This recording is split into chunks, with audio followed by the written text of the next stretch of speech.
Hi guys, I want to talk to you about how you can take your work that you're giving your students and create an activity that can be editable and the students can interact with.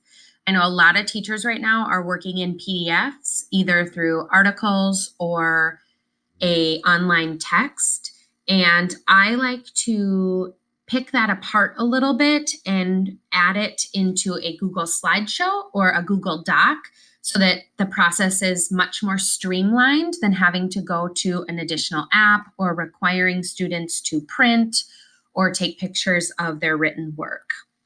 I have an article here called The Irwin Legacy. It's through the Teen Engagement series. It's a pretty hefty unit. There's a lot of stuff in this unit, and I want to break it apart for my students into an activity that lasts over several days and give them a chance to answer comprehension questions. What I like to do is I look at this, and as I read it, I think about, if I were teaching this in my classroom, when might I stop and ask a question or stop and clarify? And that's kind of how I decide to chunk it. What I do is I snip apart the activity with a screenshot. Now, I know a lot of you are using different devices, but all of you have some sort of snipping tool. On my laptop, I search it down here. So when I search for snipping tool, it shows up. For a Chromebook or a MacBook, it'll be a separate process, but you do have this tool. So you're going to click New, and then I snip what I want. So in this case, I'm going to do the title. When I get that title, I'm going to save it to my desktop. And I think to make the process really easy, I'm super specific in what I name it. So in this case, I'm going to put title so that I don't get it mixed up. Then I'm going to go through, and in this case, the actual article is in pretty good little paragraphs, so it's easy. But for a larger text, you might have to choose yourself where you want to snip. So I'm going to go here and I'm going to do the first paragraph. And I'm going to title it 1 so that I can keep track of the order that I'm doing it. I save everything to my desktop while I do this activity to make it easy, and then later on I delete it all. So I'm going to save it. I'm going to go through and chunk apart the whole article. Sometimes you will see that a paragraph is on one side of the page and then on the other. And all I do for that is I just name it to help myself. So here I'm going to name this, since this is the second paragraph, I'm going to name this 2A, save it to my desktop. Then I'm going to go New, and I'm going to do the second part of that paragraph and label it 2B.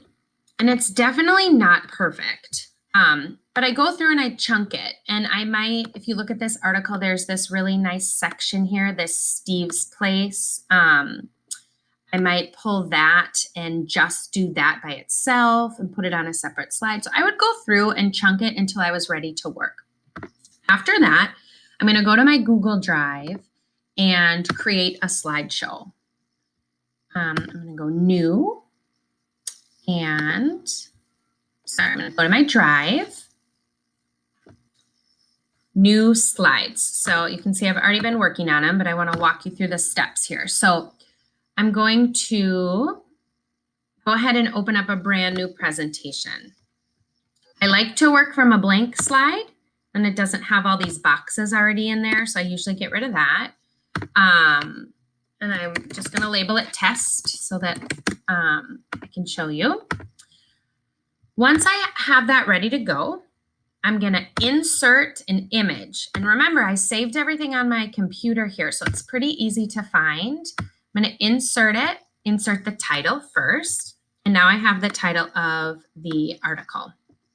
And then I might even add directions for my students. So I would do text box, and I might say directions.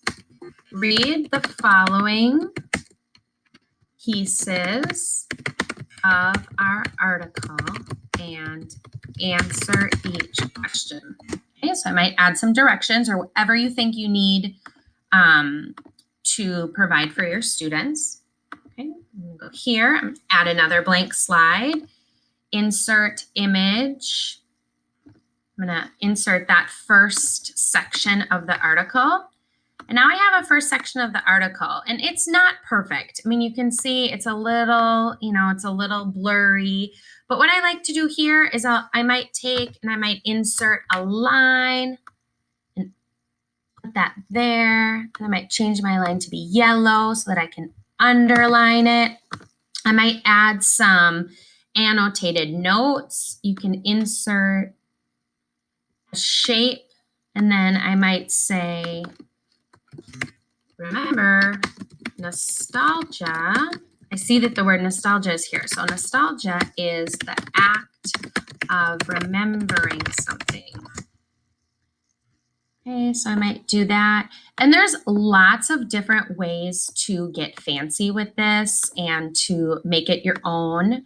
I like to, let's go here. I like to look for images online. So if you go to insert image and then hit search the web, a little bar is going to pop up here. And this is about Steve Irwin.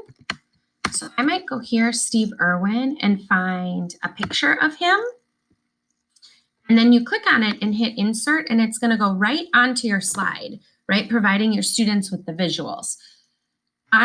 When I look at this article that I showed you originally, I think it works perfectly into two different slideshows. I'm going to show you the way I did it. So I did Irwin Legacy Part 1.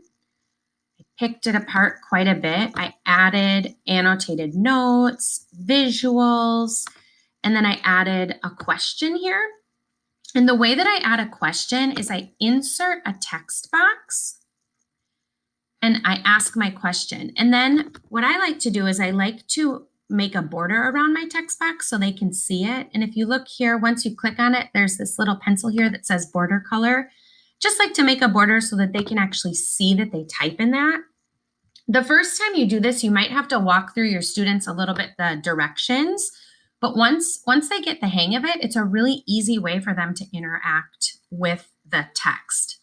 I want to really quickly show you how I assign that in the Google Classroom and what it looks like. So if you go to your Google Classroom, let's see where the one is that I want to use. Sorry about that. Okay, I'm going to go to this Google Classroom and you click on classwork and create. When you create your assignment, it's called the Irwin Legacy Part 1. Here you're going to write your directions. You could write really clear directions. You could add it in several languages, the languages of your students. You would tell them, this is look at this information from our article and answer the questions, and then you're going to add it. And I want to show you that when you add it, the most important thing to always do is this section on the dropdown, make a copy for each student. If you do view file, that's all they can do is view it. And if you do edit, then they can edit your file. So you're going to make a copy for each student, and then you're going to assign it. Here's what I really, really, really want to show you if you haven't learned this part yet of Google Classroom that really is phenomenal. When you assign something, you can see I've assigned this stuff here. Up in your classwork section, I'm going to take you back to the beginning so I can show you. So you're at your Google Classroom. If you go to classwork, you can see here this stream of all the items you've assigned. There is this section up in the right-hand corner that says Class Drive folder. When you click on it, it's going to take you to a file that's been created for you in your Google Drive. And I can see anything that I have assigned. I just assigned Irwin Legacy Part 1. And now I have a copy of my student work. This is what's so great about this. If my students never turn it in, if they never hit the turn in button, I can still click on it and see what they have done. So for those of you that are struggling to get your students to turn in work, it shows up in that class drive. So even if they do half of the work, or even if they're, they go and they type in here, Steve Irwin, it's a live document. So it's going to show you what they've done, which really, really helps in streamlining the whole process. So again, just to recap, I like to take an article, snip or screenshot parts of it, put it into a slideshow, ask the question directly on the slide, or you'll see here in a slide after, and then assign it to each student so that they can put their answers directly onto the slide. This streamlines the whole process. It makes it much easier for you as the teacher and much easier for the students as well. I hope that helps. Thanks. Bye.